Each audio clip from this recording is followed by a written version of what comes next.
From decaf coffee to the total destruction of the world's climate, fears come in all shapes and sizes, but don't actually have to be based in reality. Or do they? Today we're going to talk about our favorite frightful phobia, the fear of the dark. 'Cause, who isn't afraid of a little darkness?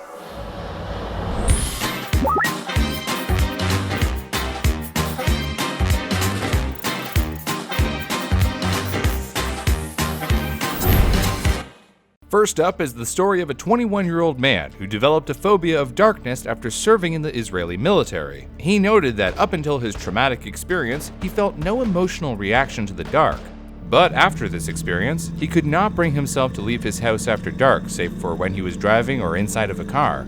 His phobic reactions were so severe that he would even leave events early to ensure that he was on his way home before sunset.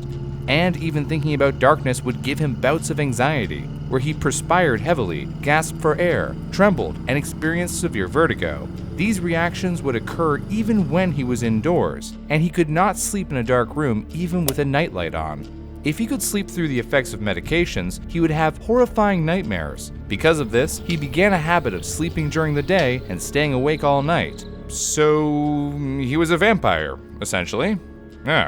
Sounds like a bloody nightmare. Doctors attending to his case noted that isolating specific stimuli to identify a trigger for one's phobia is difficult. However, it was very clear to them that this gentleman's phobic reactions were most severely caused by darkness itself. The patient justified never sleeping at night as a way to avoid nightmares, which I totally understand. They say coffee has been linked to heart disease and long-term use. Most people don't read the article. They formulate opinions based on headlines. My favorite fish is the spiny lump sucker. Your whole life is fake, and you live in a Google Drive. Sand?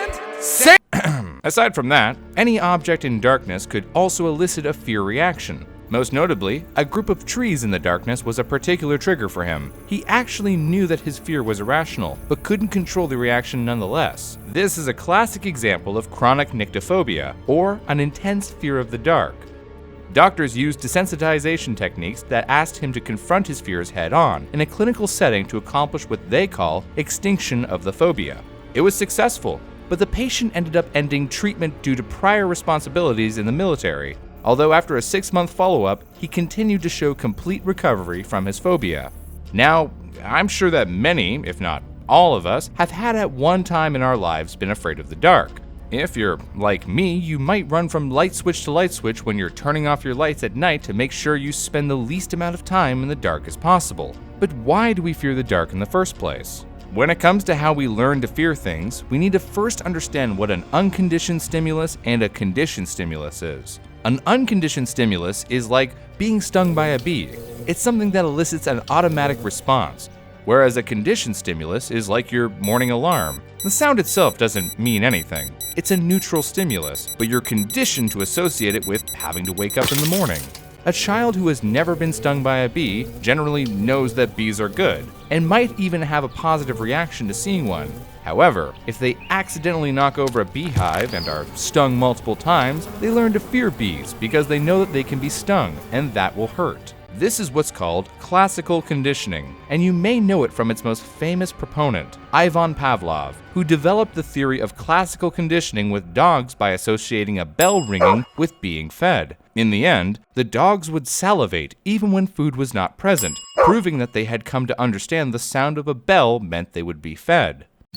Did somebody say Dashlane? No, I didn't hear anyone say Dashlane. I just got a sudden urge to talk about how Dashlane makes the slow, annoying, or frustrating parts of using the internet faster and easier. Like how they generate and save passwords for all of our accounts at once. And I can't stop thinking about how they'll even autofill your address and credit card information so you can be in and out of your online shopping with one click. Oh, what's going on with you two?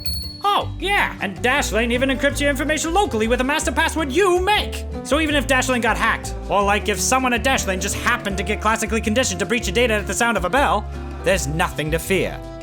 You almost forgot about how Dashlane works across all devices. So even if you get a new phone, all your logins are all ready to go. Boys, please, you're scaring me. Oh, chill. Don't forget the great deal we're offering. How could I forget? Dashlane is free on your first device at https://www.dashlane.com/brew. And when you want to upgrade, get 10% off their premium version for a limited time, which you can redeem with the promo code BREW. And that price tag gets you VPN, dark web monitoring, a password safe, and breach alerts altogether for what any one of them would cost alone. Whoa, what just happened? I don't know, but I feel like I just got a sweet deal on something. Potts, we've done ads for Dashlane in the past. We love their service. Yeah, they're super nice to us too. Why would you mess with our minds like that? Because I can, and now you know what I'm capable of. Howard, that's kind of scary, okay? Speaking of scary, classical and instructional conditioning explains how a child can learn to fear something, either by way of other people telling them to fear a certain thing or by associating negative experiences with the thing in question. That being said, many children are afraid of the dark despite the relative safety of today's societies. A child growing up in a developed country is as likely to be afraid of the dark as one growing up in a less stable environment. Researchers believe that many of the fears that seem innate to us can be linked back to our evolutionary past. Arne Oman of the Karolinska Institute argues that our physical bodies have evolved to address certain facts in our environments. We have lungs to breathe air, eyes to see, teeth that develop to eat both meat and plant materials, and just as our bodies adapted to our environments, so too did our brains.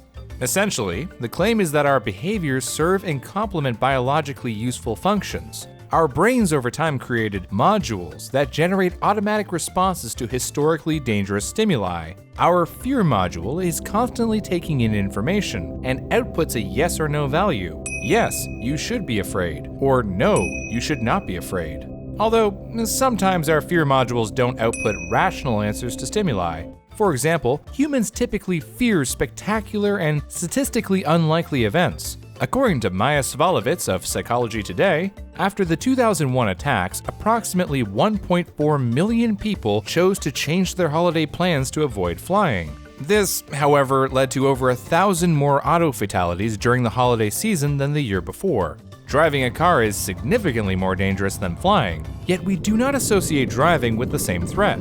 Oman claims that we are more afraid of things like heights, deadly predators, and the dark than we are of other phenomena that might be more likely to kill us in our contemporary world, like being shot or traffic accidents. So, this suggests that our fear responses are hardwired to evolutionary stimuli. We fear what our ancestors feared, even if they aren't relevant anymore. So, why are we afraid of the dark in particular? A study on lion attacks in Africa found that the majority of instances where a human was eaten by a lion took place in the weeks following a full moon. In fact, they found that lions were significantly less effective at predation on moonlit nights because, well, their prey could, see them. The same study also argues that since lions were once the most widely distributed mammal on the planet, and our ancestors often depicted them in great detail in cave paintings as early as 36,000 years ago, it can be inferred that the threat of a lion or other predator on a dark night would be of the utmost concern to our primal predecessors, which gives us an evolutionary argument as to why a fear of the dark is so universal. The dark ain't that scary. Well, if you're so brave, Grill, do you think you could get the box labeled laser discs from the basement? I'm not scared. What's a little darkness gonna do to me? Join us. I'm out of breath because I ran up the stairs by choice. Fears are created in many different ways. We learn to fear things from seeing the danger they pose, but we can also have fears ingrained in us from the experiences of our primal ancestors. The world is a dangerous place, and everything we do has risk. Confronting our fears is as much a show of bravery as having the courage to admit that we're afraid in the first place. And if you're anything like me, you're terrified.